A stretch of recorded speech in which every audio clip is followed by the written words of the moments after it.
പ്രാവശ്യം ഞാൻ തൊട്ടത്.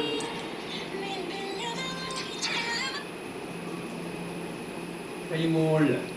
മാതാ പിതാ കേൾക്കാമോ? ഗുരു ദൈവം. കേൾക്കാവോ? മനസ്സിലായോ? ഇവിടുന്ന് എങ്ങനെ കേൾക്കണേ? കയ്യ് ആ അതല്ല ഇവിടുന്ന് ഇവിടെ റേഞ്ചില്ലല്ലോ. കാഴ്ച റേഞ്ചിലല്ലോ. കേൾക്കുന്നുണ്ട്. സമം.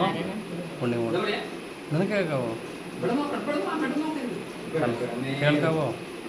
എന്താ പറയാ? സമം. റേഞ്ച് ഇല്ലേ? ഇല്ലാത്തടത്ത് ഈ ഞാൻ കാല് നന്നായിട്ട് കേൾക്കാം. തിരിയട്ടെ.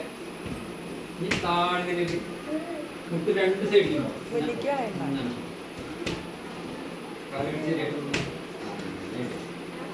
അമർന്നിരിക്കണം കേട്ടാ. നേരെ നോക്കി കയ്യല്.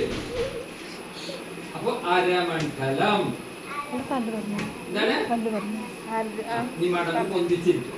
നേരത്തെ ഇരുന്നപ്പോ അങ്ങനെയല്ല, തിരിച്ചിങ്ങനെയല്ല ഇരിക്കുന്നത്. അങ്ങനെ പൊന്തിരിക്കും. അതിന്റെ കുത്തിയ ഉള്ളില് നേരത്തെ അവിടെ ഇരുന്നില്ലേ ഇങ്ങനെ